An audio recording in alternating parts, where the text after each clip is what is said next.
Sorry. Librarian.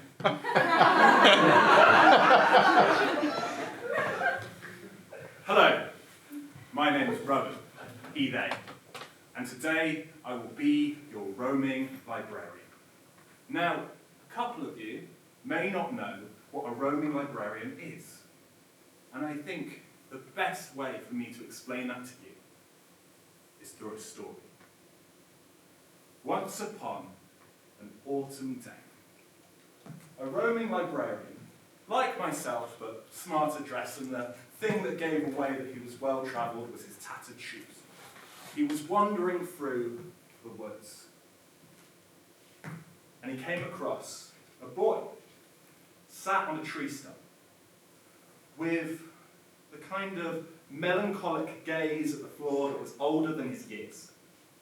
And the librarian said, "Is everything okay?" "I don't think so. I feel really terrible all of the time.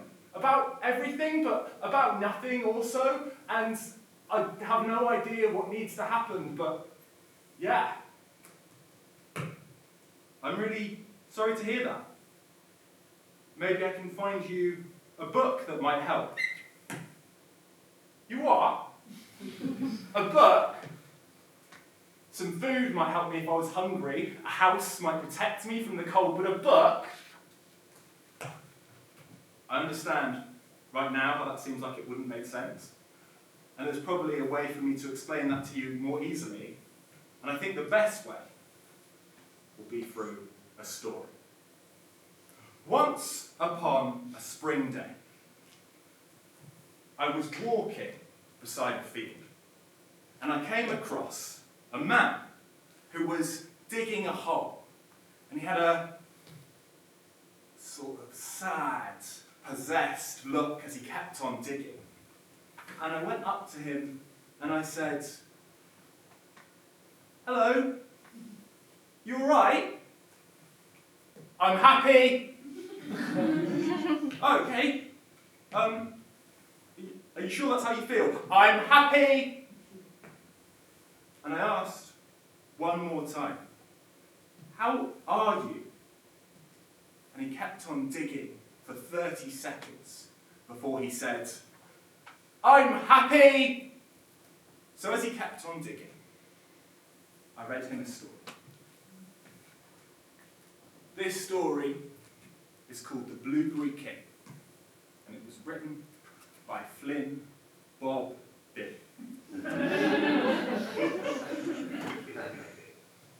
In a land of brambles and mist, there lived the Blueberry King. And every person in that kingdom loved the Blueberry King, for they remembered no reason not to. One day, the king called all the people into his mighty castle to deliver an address. "People of the kingdom, it is I, your king. You are so lucky to be here today, and it is my honour to announce that today is the Feast of the Blueberry. And here you may have a slice of my mighty blueberry. And I will give you the luxury of letting me eat your blueberry."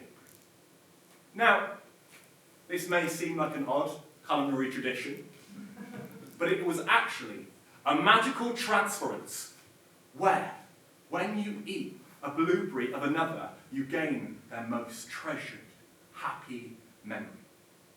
So when the king ate the blueberry of Isaac, the town crier, he experienced the moment Isaac first saw Henry the baker's smile. And in that smile, he knew that he had found someone he could spend the rest of his life with. And when the king ate the blueberry of Francesca, the butcher, he experienced the memory of the night she organised her books by alphabetical. Now, I can also demonstrate this with what would happen if you had one of my blueberries. there anyone who would like a blueberry? That's a real question. I'll come this way, and maybe you can pass them back. Allergy notice, they contain blueberries. Yeah, you can take the bag and you can pass them around to whoever wants them. Hold on to them for a second if you can. I saw some quite eager blueberry eaters. I was going to sort of put a joke in here that would cover up this moment of people sharing out the blueberries. I was going to make a joke about the containers blueberries come in. Sadly, I couldn't find a way to pun it.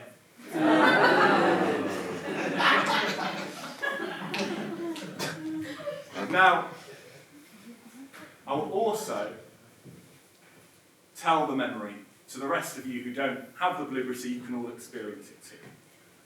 When you're ready, you may eat your blueberry. Or you can savour the taste of the blueberry.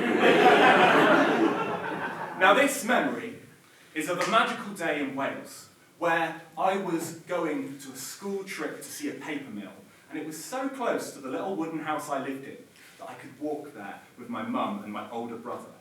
I put on my green little welly boots and I set off, and we walked down the higgledy paths, looking up at the great orange trees above us. I began to play this game where I'd run ahead and I'd hide, and if my mum and older brother walked past me without noticing, I would release a triumphant quack to let them know that I had won. A game they hadn't realised they were playing. We were also chased over fields by moody cows, and we followed in the path of tiny little ducklings. When I finally got to the paper mill, I didn't end up remembering a single fact about the paper making process, but I remembered every single step of that journey. Thank you for sharing that blueberry with me. Now, in exchange for the blueberries of the people of the kingdom, they got to have a sliver of the king's blueberry. And this year, when they had that sliver, they got to experience one of his incredible banquets. There was beautifully cooked venison, succulent pheasant, there was caviar and quails, all dusted with the finest imported seasoning and washed down with a delicious, full-bodied merlot. And as the people of the kingdom left, they felt like they were so lucky to experience that taste of luxury. But as time passed, someone arrived at the kingdom to challenge them, and that was the maiden of the strawberry. She had scarlet hair with a freckled face and a big smile, and she spoke to the people. Hello, I've heard that you share blueberries here, and I think it's lovely that you share your moments of joy. That's really beautiful. But where I come from, we have got something different.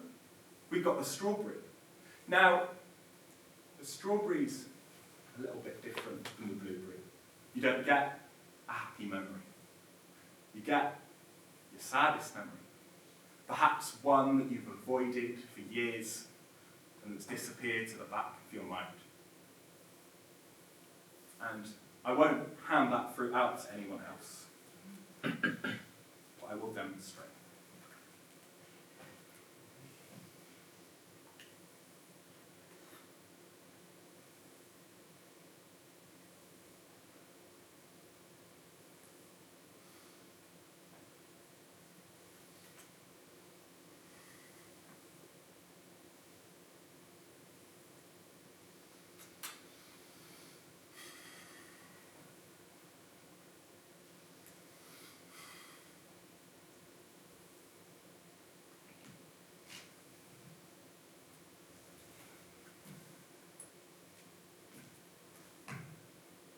And the people of the kingdom said, "No thanks!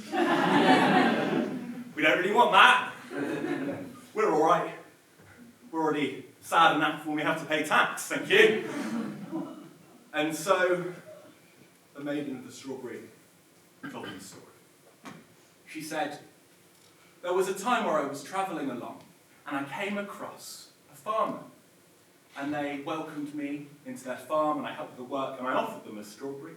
And they said, no, thank you. But as I spent time with them for the rest of the day, they decided they wanted to give in to curiosity. And they took a bite. And they were taken back to a really difficult memory. It was the moment their father had rejected them for the person they had become. And although that was really upsetting to go back to, it made them realise the distance they had built between their own children. And so it allowed them to shorten that distance. And once the people had heard this, they decided to try the story. And one by one, something really strange happened. Because they realised that their worst memory, their saddest moment, was all the same moment. It was the moment the king had eaten their blueberry. Because in that moment, the king had stolen a precious, tiny fraction of who they were. The happy smiles, the secret laughs, the hidden kisses, the things that had built them up. And they rose. And they walked straight towards the castle, and the guard said, "You cannot pass." And the people said, "We shall pass, because together we are strong." And they charged through the gates of the castle, and they walked across the great hall, and the king said, "No, please, don't. I'll give you anything you want. I've got gold, I've got diamonds, I've got imported seasonings. I'll give you anything you want, please." And they said, "No. There is nothing you can give us. You have already taken everything from us, and we will have it back." And they ate of his flesh, and they were made whole again. When I finished that story, I noticed the digging had stopped, and the man was clutching his spade and weeping. I sat with him until the weeping was over. I never found out what made him weep. I never found out why he dug that hole. But I knew that that story had done its job.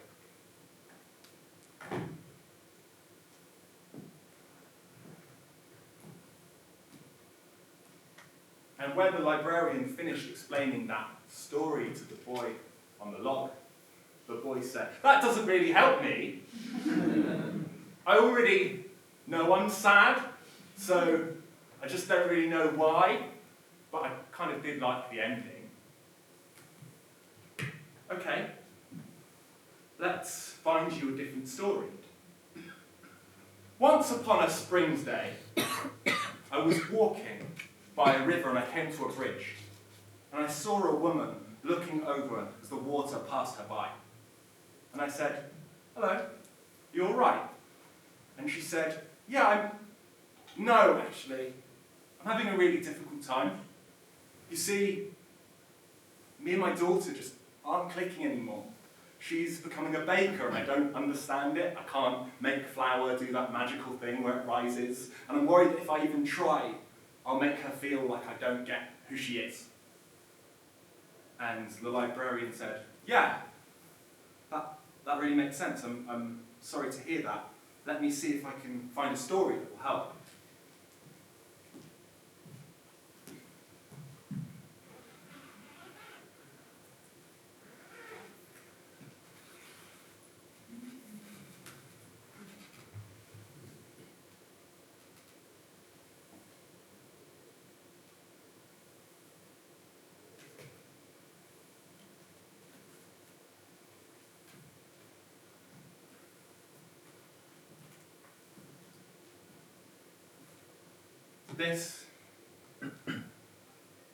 This is fairy tales, but I'm going to give it to you, and you can leave it on the side of the bridge when you've got what you need from it.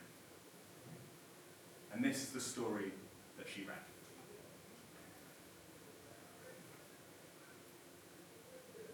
Beside a little village, there was an even smaller house.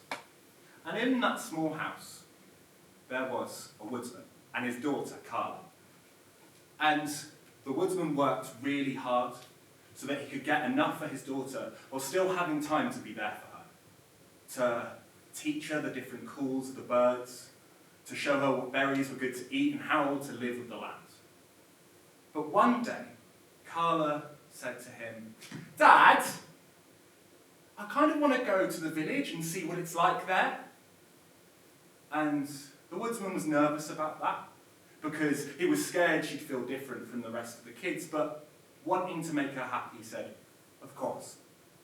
And he took her to the village, and he watched from the sides as she played with the children. And when she came back home that night, he spoke to her and she said, yeah, I found them a little bit different, but they were nice. I mean, some of them called daisies daffodils, and what's up with that? And also, they mentioned something I found quite interesting. They said at night, their parents tell them stories, and I was wondering if you could start doing that. Now this planted a seed of fear in the woodsman, but wanting to make her happy, he said, of course. And that night, he tucked her in, and he tried his best to tell a story. So this is the tale of Rumpelstiltskin, and there's a king and a queen, and the king says, I really want to have a child, and the queen says, yes, I really want to have a child. Dad, the kids in the village says the best bit is when their parents do the voices. And this is when the seed in the woodsman turned into a tree of fear because he didn't know what to do. And he panicked and he said, yes, of course, but maybe I'll practice my voices. And tomorrow I will tell you the story with the character voices. And with that she went to sleep. And he stayed up most of the night worrying. And that morning he went to the woods. And as he was cutting the trees down, he was constantly thinking, how can I sort this out? And when the tree finally fell down and he was left with a stump, he sat and he spoke aloud his problems. He said, the one thing I can't do is character voices. Even if that's the thing that will make her most happy in the world. We can help you. What the heck was that?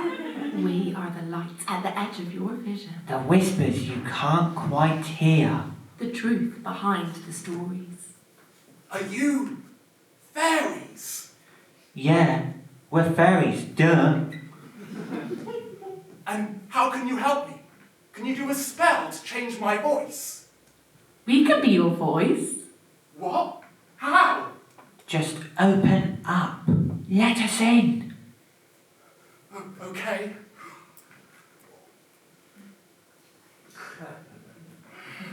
And with that, he knew that he had the fairies with him. And he was excited to go back and to tell the tale with his newfound character voice skills. Carla, get into bed. I'm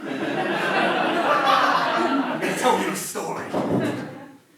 So he got to the part of Rumpelstiltskin where the king and the queen approached the little magical man, and the king says, Please, we'll do anything for a child. And with a sly grin, the little man replied, Good, then I can help you.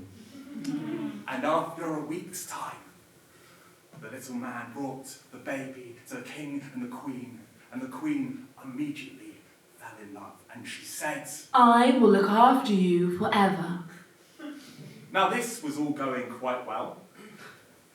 Carla was loving the amazing voices her dad could now do, and he was feeling really proud.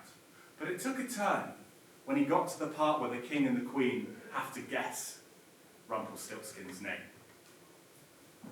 The first guess was from the king. And the king said, Throw all the forks into the pond. No, I think the king guessed a name. Let's try the queen. The queen guessed... Don't listen to adults. No, they're trying to guess the name of the little magical man. Okay, they're both going to guess together. They guessed... Wouldn't it be nice to live in the woods? Carla, I'm just going to go and clear my voice. Okay, you two. Listen here. We are telling my daughter a story, and you're meant to be helping my voice. So please, please, please can you help me? This would be amazing. Thank you. And he went back into the room. The first thing he noticed was the empty bed. Carla! Carla, are you hiding? He then looked up and saw the window ajar. Carla! Carla! With that, he knew the voices had tricked her into going into the woods, and he ran through the window and followed. He ran as quickly as he could, but he couldn't see her. And then he turned on who the culprit was. You two did this. I want you gone. No, you can't get rid of us. Yes, I can. You were meant to help me. Instead, you put messages into the story. You need us. No, I don't. I can do this without you. Everything has a price. Yes. Well, I don't think that's a price I want to pay anymore. And he reached into his mouth and threw the fairies out into the woods where they wouldn't be seen again. And then he continued looking through the wood. Carla! Carla! But he couldn't see her. But he knew that she wanted a story. So he decided to try and tell her his own. Once upon a time, there was a little girl, and she wanted to be the best at hide and seek in the world. And so she said, "Hello, I want to be good at hiding." And she hid, and the dad tried to find her, and the dad said, "Come out! Please come out! I don't know where you are, but I love you so much!" And with that, Carla came running out of the woods.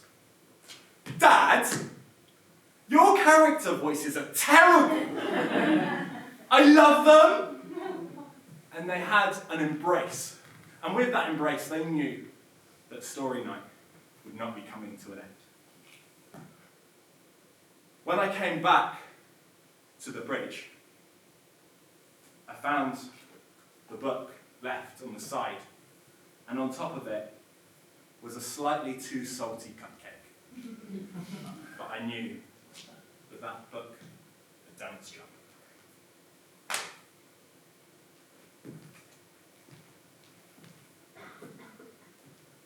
Once the librarian had finished telling that story, the little boy on the wood stump said, "I don't really have a child, but I did like the fairies, and I liked the story, I liked the voices, that was good. Maybe there's a different story you could tell me that would help." And the librarian said, "Of course. Let me have a look."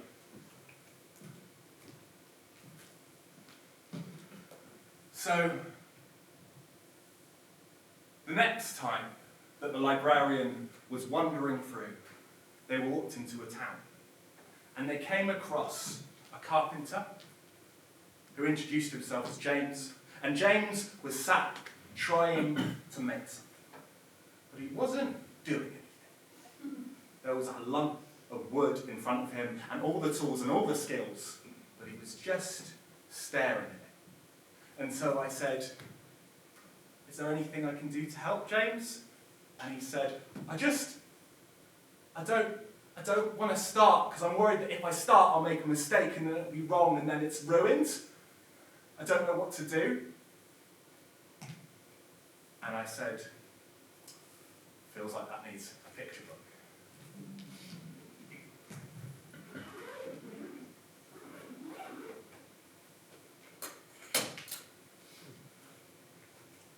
This is Billy's Giant Problem.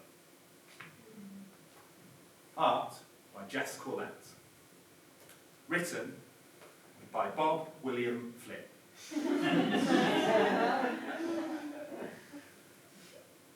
Billy was worried. Now this isn't particularly surprising for Billy. Billy's often worried. When Billy sees a cloud in the sky, he thinks it's going to be a flood for the rest of his life.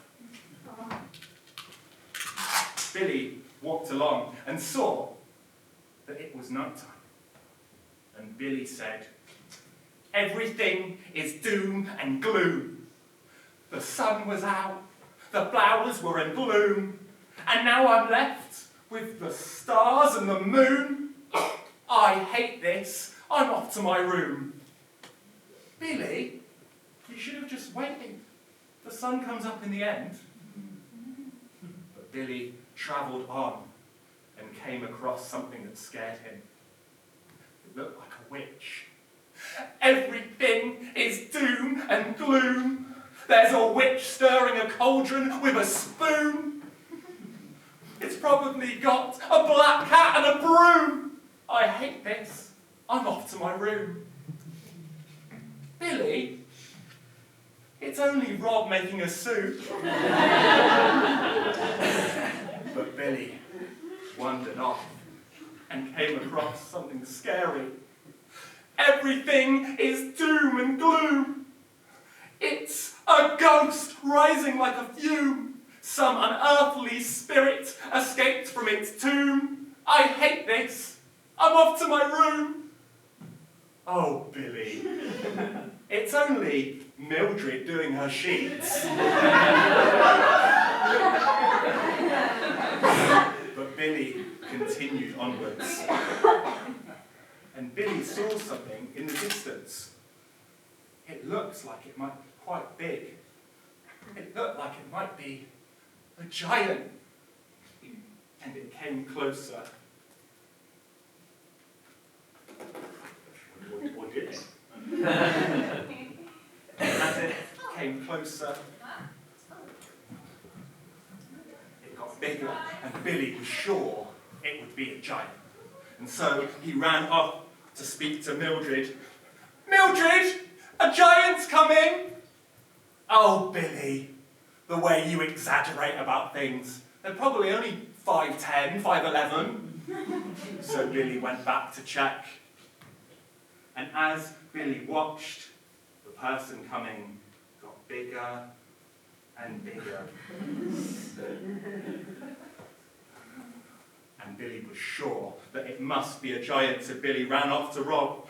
"Rob, a giant's coming!" "Oh, Billy, I know what you're like. You're like the child that screamed dog. You always think the worst's coming." Billy took that on board, so he went back to see what was wrong. Was it really going to be a giant? Surely not. Everything else had turned out not to be a giant in the end. Well, Billy, this time was a giant. And the giant loomed over Billy. And the giant said, "Billy, I hear that you think the worst is coming. Well, that means maybe sometimes it will. Here I am. What are you gonna do?"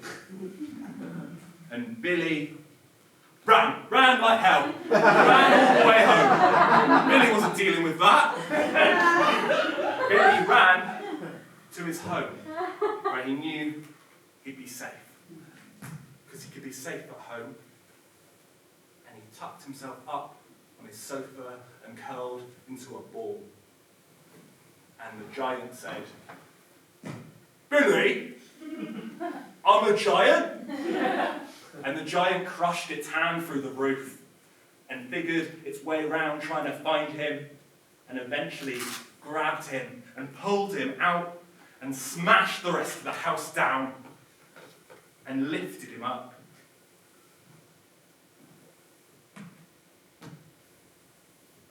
And said, "Billy, did worrying about the worst make everything okay? Does being scared of the dark make it bright? The worst is happening, But in the end, you'll live. And sometimes that makes it all right. And with that, the giant put Billy down and stomped away. And Billy didn't have anywhere to stay. Billy was worried.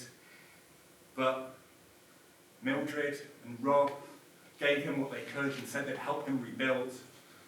And so Billy spent that night under a sheep, eating soup and looking at the beautiful sky. And he finally knew that sometimes the worst will come, but in the end, it would be okay.